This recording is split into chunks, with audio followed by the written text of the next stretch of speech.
कि जब मैकॉले कहा करता था ये आपकी भारत की न्याय पद्धति का नाश हो जाएगा तो भारतीय समाज टूट जाएगा, ऐसे ही मैकॉले एक बात और कहता था। मैकॉले की लिखी हुई एक चिट्ठी है मेरे पास, उसकी फोटोकॉपी।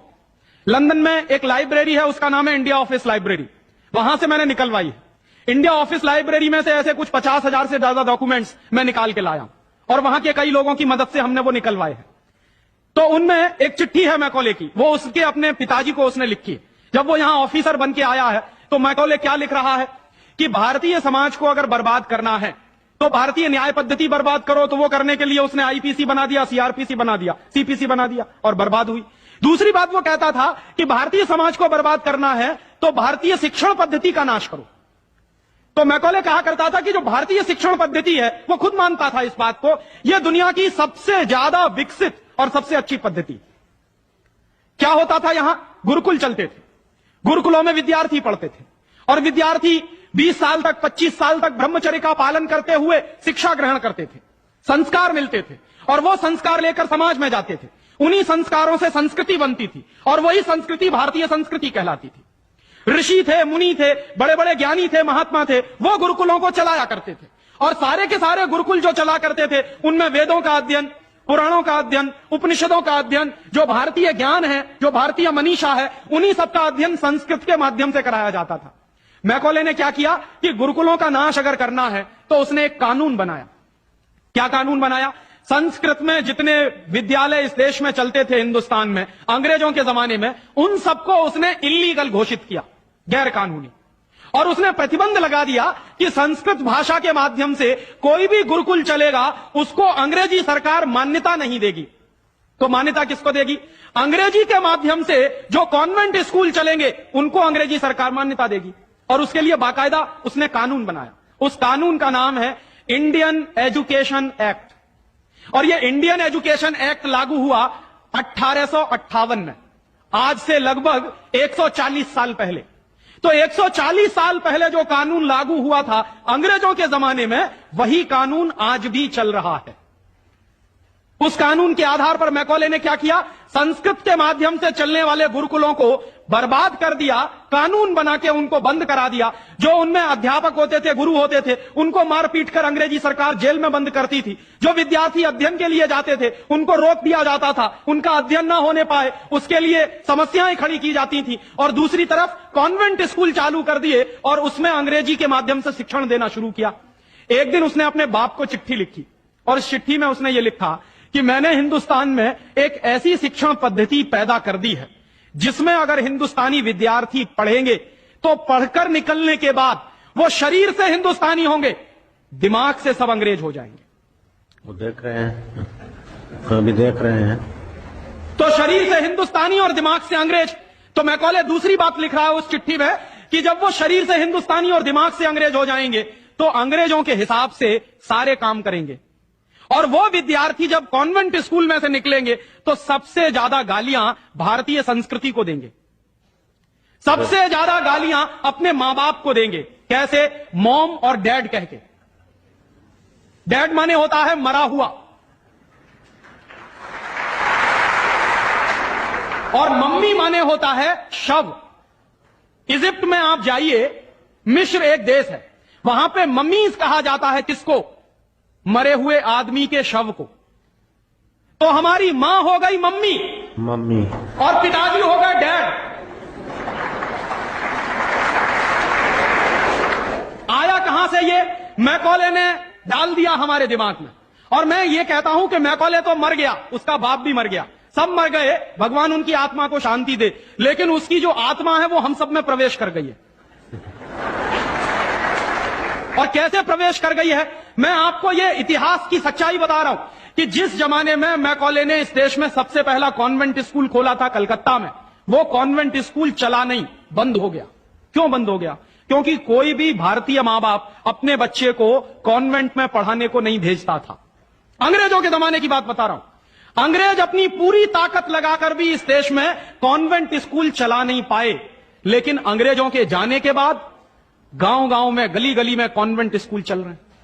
और ऐसे मम्मी डैडी पैदा हुए हैं इस देश में जो बच्चे का जन्म लेने के पहले रजिस्ट्रेशन करवाए आते हैं कॉन्वेंट स्कूलों। कहते हैं कि अगर रजिस्ट्रेशन नहीं कराया तो एडमिशन नहीं मिलेगा। तो कॉन्वेंट स्कूल में पढ़ाना बहुत जरूरी है बच्चे को। और मैं अक्सर पूछता हूं कि काहे को पढ़ाते हैं कॉन्वेंट स्कूल में, तो कहते हैं राजीव भाई जब हमारा बच्चा कॉन्वेंट में पढ़ेगा तो बहुत स्मार्ट बन जाएगा। तो मैं पलट के पूछता हूं कि जरा बताइए स्मार्टनेस क्या होती है। तो अक्सर मां बाप मुझे जवाब देते हैं जो दिल्ली बंबई में रहते हैं कि हम बच्चे को कॉन्वेंट में इसलिए पढ़ने को भेजते हैं कि जब वो कॉन्वेंट में पढ़ेगा तो टाई लगाएगा, मोजे जूते पहनेगा, बढ़िया सूट है। तो अंग्रेजों के देश में टाई इसलिए लगाई जाती है कि वहां ठंडी बहुत पड़ती है, सर्दी बहुत पड़ती है और एक साल में 6 महीने भयंकर बर्फ पड़ती है। कभी कभी तो यह हालत होती है कि 6-7 महीने सूर्य भगवान के दर्शन नहीं होते। और वहां की जलवायु ऐसी है कि आज अगर सूर्य निकला तो जरूरी नहीं है कि कल भी निकलेगा, परसों भी निकलेगा, नरसों भी निकलेगा। भारत में ऐसा नहीं है, आज अगर निकला है तो कल भी निकलेगा, परसों भी निकलेगा, 3 महीने बाद भी निकलेगा, 1 साल बाद भी निकलेगा, ऐसे ही निकलेगा। इंग्लैंड के लोग ये गारंटी से नहीं कह सकते। तो वहां ठंडी बहुत पड़ती है, सर्दी बहुत पड़ती है।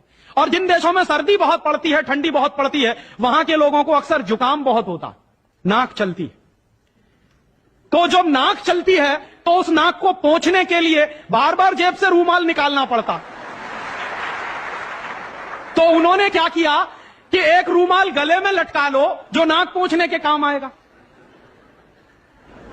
और टाई का माने क्या होता है, अंग्रेजी का शब्द है TIE। टाई का माने होता है गले के चारों तरफ लटकाया गया कोई कपड़ा। किस काम आता है वहां पर, नाक पोंछने के। क्यों करते हैं, क्योंकि ठंडी बहुत पड़ती है, सर्दी बहुत पड़ती है। हमारे देश में तो 1 साल में 9 महीने गर्मी पड़ती है और यहां गुजरात में तो 12 महीने गर्मी पड़ती है। मैं तो यूपी का रहने वाला हूं, वहां थोड़ी बहुत ठंडी जरूर पड़ती है, यहां तो बिल्कुल नहीं पड़ती। तो वहां तो इसलिए टाई लगाते हैं कि उनको जरूरत है उसकी। हम हमारे बच्चों को क्यों लटका रहे हैं अपने गले में टाई। मर गए अंग्रेज और चला गया मैकॉले, लेकिन उसकी आत्मा का वास हम सब में हो गया। जिसको देखो वो कॉन्वेंट स्कूल में घुसा रहा है अपने बच्चों को, जिसको देखो वो अंग्रेजियत की तरफ ले जा रहा है। शर्म की बात है, शर्म की बात है, सावधान होना चाहिए। एक बार बंबई में मैंने एक जगह व्याख्यान में पूछा, पढ़े लिखे कुछ लोग बैठे थे, कि आप अपने बच्चों को कॉन्वेंट में क्यों भेजते हैं। आपको मालूम है कॉन्वेंट का मतलब क्या होता। यूरोप के देशों में कॉन्वेंट का मतलब क्या होता। यूरोप में हजारों साल एक परंपरा रही है जो हमारे यहां कोई सोच भी नहीं सकता उसके बारे में। यूरोप की परंपरा क्या रही है हजारों साल, वहां बच्चे लावारिस छोड़े जाते हैं। आज भी यूरोप के देशों में, अमेरिका में आधे से ज्यादा बच्चे लावारिस तरीके से बड़े होते हैं। और यह परंपरा आज से 100-150 साल पहले तो बड़ी भयंकर थी। तो यूरोप में क्या होता था कि बच्चा पैदा हुआ, छोड़ दिया चर्च के सामने, छोड़ दिया अनाथ आश्रम में, छोड़ दिया किसी और संस्था में, वहां बड़ा होगा। तो जो लावारिस बच्चे वहां पैदा होते हैं, उन लावारिस बच्चों की पढ़ाई लिखाई, उनकी व्यवस्था करने का काम जिस जगह पर किया जाता है उसको कहते हैं कॉन्वेंट। हाँ बड़ो, तुम्हारे कॉन्वेंट में जा रहे हैं। कॉन्वेंट का माने होता है लावारिस बच्चों के पढ़ने लिखने का स्थान। माने जिन बच्चों के मां नहीं है, जिनके बाप नहीं है, जिनके दादा दादी नहीं है, जिनका कोई कुटुंबीजन नहीं है, उन बच्चों को पढ़ाने के लिए जो स्कूल चलाए गए यूरोप में, उनको कॉन्वेंट स्कूल कहते हैं। तो हम हमारे बच्चों को कॉन्वेंट में क्यों भेज रहे हैं। हाय राम, तौबा तौबा। यहां तो मां भी है और बाप भी है, लेकिन हम इतने बेवकूफ हो गए हैं कि मां बाप के रहते हुए बच्चे को लावारिस बनाने के लिए कॉन्वेंट में भेज रहे हैं। और वहां जाके बच्चे पढ़ते हैं तो क्या पढ़ते हैं, कल जो बापू कह रहे थे किस्से में, वही बंबई में एक दंपत्ति ने मुझे कहा, पति पत्नी थे, कहने लगे राजीव भाई अगर बच्चा अंग्रेजी नहीं पढ़ेगा तो पीछे रह जाएगा। तो मैंने उनसे पूछा आपको मालूम है दुनिया में कितने देशों में अंग्रेजी चलती है। तो कहने लगे अंग्रेजी तो अंतर्राष्ट्रीय भाषा है। मैंने कहा आपको तब जानकारी नहीं है। दुनिया में इस समय 200 देश हैं जो संयुक्त राष्ट्र संघ के नक्शे पर हैं, और उन 200 देशों में से मात्र 12 देशों में अंग्रेजी चलती है। बाकी 188 देशों में उन देशों की अपनी भाषाएं चलती हैं। तो 200 देशों में से मात्र 12 देशों में अंग्रेजी चलती है, तो अंग्रेजी अंतर्राष्ट्रीय कैसे हो गई। अगर 200 में से 150 देशों में अंग्रेजी चलती तो मैं मान लेता कि अंग्रेजी अंतर्राष्ट्रीय भाषा, लेकिन मुश्किल से 12 देशों में जो भाषा चलती है उसको हम कहते हैं कि अंतर्राष्ट्रीय भाषा। और दूसरी बात, उसी दंपत्ति ने कहा कि राजीव भाई अंग्रेजी बहुत समृद्ध भाषा है, बहुत रिच लैंग्वेज है, जो शब्द उन्होंने इस्तेमाल किया, रिच लैंग्वेज माने समृद्ध भाषा। तो मैंने उनसे कहा कि दुनिया में अंग्रेजी से ज्यादा रद्दी दूसरी कोई भाषा नहीं है। क्यों, उसका कारण है उसका कारण है, जानते हैं क्या है? अंग्रेजी में चाचा, मामा, ताऊ, मौसा, फूफा सब अंकल, और काकी, ताई, मौसी और सब आंटी। अब आप मुझे जरा ये बताइए कि मौसा में और फूफा में फर्क होता है कि नहीं होता? क्या आप फूफा को मामा बना सकते हैं? या ये बताइए कि मौसी में और काकी में फर्क होता है कि नहीं होता? क्या मौसी काकी हो सकती है? दुनिया की जिस भाषा में रिश्तों को कहने के शब्द ना हो, वो सबसे रद्दी भाषा। बिल्कुल ठीक। हमारे यहां हिंदुस्तान में जितनी भाषाएं चलती हैं, हर भाषा में परिवार के रिश्तों को कहने के लिए विशेष शब्द हैं। वहां नहीं है। वहां क्या है? सब इन लॉज हैं, चाहे वो लड़की वाले हों चाहे लड़के वाले हों। पता ही नहीं चलता कि ये लड़के वाले इन लॉज हैं कि लड़की वाले इन लॉज। या तो सब अंकल हैं या तो सब आंटी हैं। क्यों है ऐसा? क्योंकि अंग्रेजी भाषा में रिश्तों को कहने के लिए शब्द नहीं है। कारण क्या है? अंग्रेजी भाषा में शब्दों की बहुत कमी है। और अंग्रेजी भाषा में शब्दों की कितनी कमी है? अगर मूल रूप से देखा जाए तो अंग्रेजी भाषा में मात्र 2600 शब्द हैं कुल मिला के। और दुनिया की तमाम भाषाओं से जो उधार लिया है अंग्रेजों ने, फ्रेंच भाषा में से लिए हैं, जर्मन में से लिए हैं, इटालियन में से लिए हैं, लैटिन में से लिए हैं, तो तमाम भाषाओं से जो उधार लिए हुए शब्द हैं वो मिला दिए जाएं तो कुल मिला के बैठते हैं 12,000। अंग्रेजी के मूल शब्द हैं 2600 और बाकी के शब्दों को मिला दें तो कुल बैठते हैं 12,000। अब आप हिसाब लगाइए, अंग्रेजी में कुल मिला के 12,000 शब्द हैं। गुजराती में आपको मालूम है कितने शब्द हैं? गुजराती भाषा में 40,000 से ज्यादा शब्द हैं। अब आप मुझे यह बताइए कि अंग्रेजी बड़ी हुई कि गुजराती? तो काहे को नहीं पढ़ाते अपने बच्चों को गुजराती में? और एक दूसरा उदाहरण दूं कि अंग्रेजी में कुल मिला के 12,000 शब्द हैं और मराठी भाषा है हमारे देश की, उसमें इस समय 48,000 शब्द हैं। अंग्रेजी से 4 गुनी बड़ी है मराठी। और हिंदी का हिसाब लगाऊं तो अंग्रेजी में इस समय 12,000 शब्द हैं, हिंदी में इस समय करीब 72,000 शब्द हैं। और हिंदी से एक कदम आगे चलिए, संस्कृत।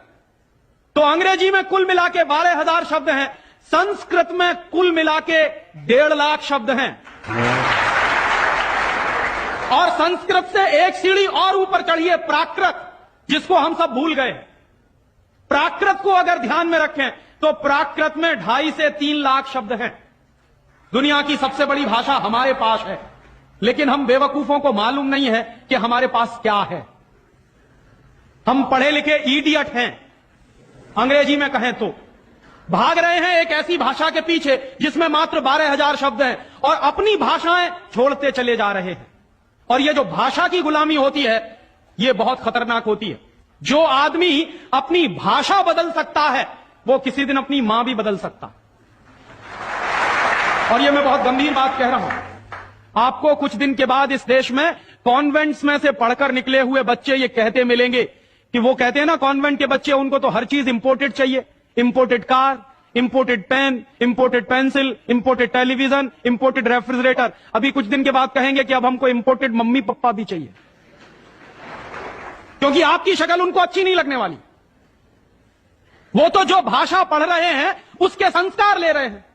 तो अंग्रेजी पढ़ रहे हैं तो अंग्रेजी के संस्कार ले रहे हैं, और अंग्रेजी के संस्कार तो अंग्रेजियत के संस्कार हैं। और अंग्रेजियत के संस्कार में तो मां और बाप की इज्जत करने की बात उनको कभी सिखाई नहीं गई है।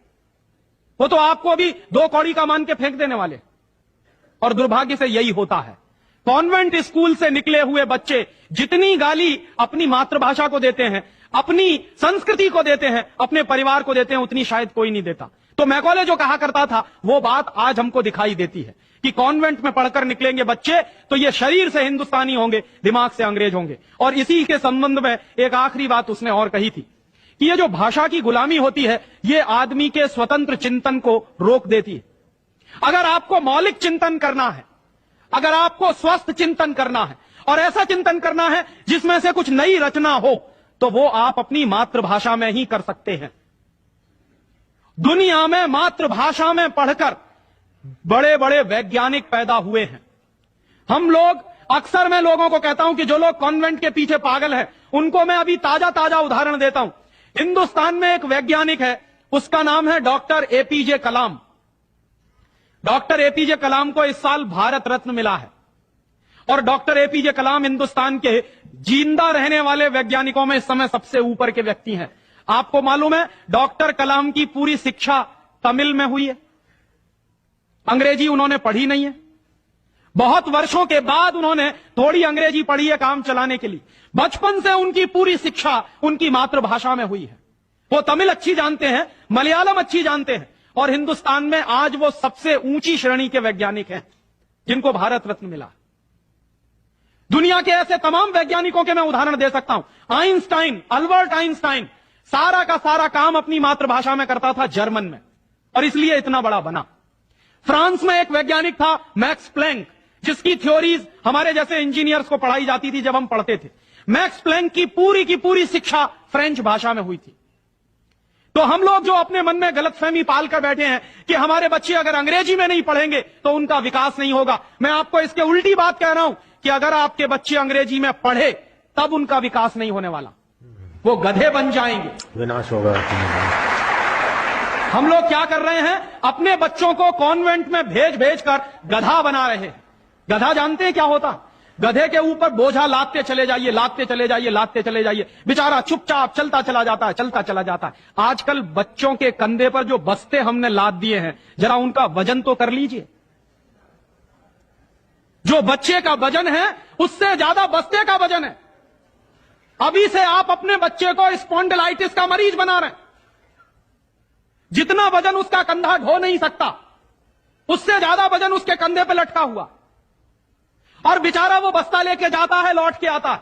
जब लौट के आता है तो घंटों घंटों का होमवर्क उसको दे दिया जाता। आप क्या करते हैं, अपनी मगजमारी कम करने के लिए उसका एक ट्यूटर रख देते हैं। ट्यूटर क्या करता है कि स्कूल का होमवर्क मिला, ट्यूटर ने अपना होमवर्क दे दिया। बच्चे का खेलना कूदना बंद, और बच्चा अगर खेलेगा नहीं, कूदेगा नहीं, तो उसका विकास कैसे होने वाला? तो या तो आपने फंसा दिया बेचारा होमवर्क। मैं अच्छे अच्छे घरों में जाता हूं, सबके बच्चे क्या कर रहे हैं, होमवर्क कर रहे हैं, सवेरे से शाम तक होमवर्क चल रहा, कभी खत्म होने में ही नहीं आता। भला हो ऐसे स्कूलों का। और उस होमवर्क में से बना क्या रहे हैं और वो होमवर्क कर क्या रहे हैं? मैं आपको मेरी आप बीती सुनाता हूं, किसी दूसरे की नहीं।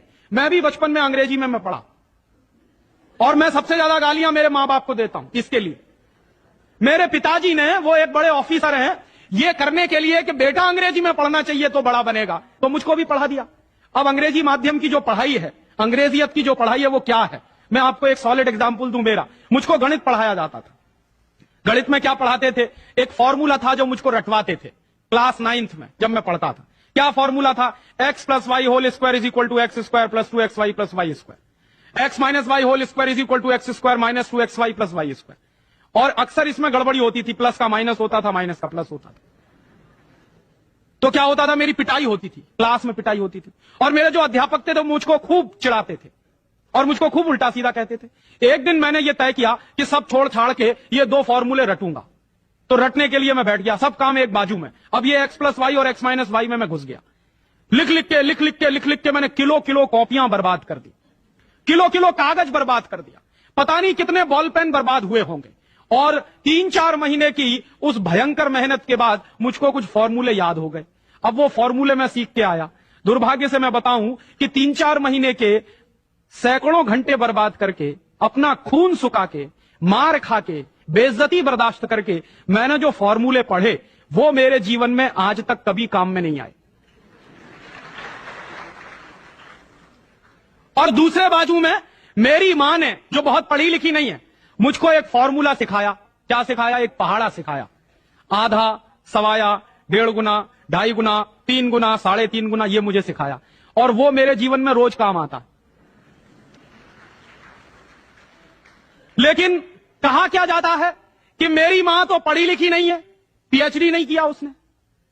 तो जो बिना पीएचडी होल्डर है, जिसने कुछ पढ़ा लिखा नहीं है, आज की भाषा में, उसने मुझे ऐसी चीज सिखाई जो जीवन में रोज काम आती है। और जो बड़े बड़े पीएचडी होल्डर प्रोफेसर्स ने मुझे सिखाया, वो जीवन में कभी काम नहीं आया। और आप अपने बच्चों को यही पढ़ा रहे हैं। कॉन्वेंट स्कूल के जितने क्यूरिकुलम हैं और उसमें बच्चे जो कुछ पढ़ रहे हैं, उसमें से 95% बेकार जाने वाला है। उस 95% का उनके जीवन में कभी कोई इस्तेमाल होने वाला नहीं। ये आप कहिए तो मैं जहां कहिए वहां लिख कर दे दूं, क्योंकि मैं भुगत चुका हूं इस बात को। और वो जो 95% आप पढ़ा रहे हैं, आपके बच्चे के अगर काम नहीं आने वाला है, तो उसके लिए आप लाखों रुपए बर्बाद कर रहे हैं, करोड़ों घंटे बर्बाद कर रहे हैं। उस बच्चे का मन मस्तिष्क आपने दबा दिया है होमवर्क के नीचे। झूठी शान और प्रतिष्ठा में आप अपने बच्चों को गधा नहीं बना रहे हैं तो क्या बना रहे हैं?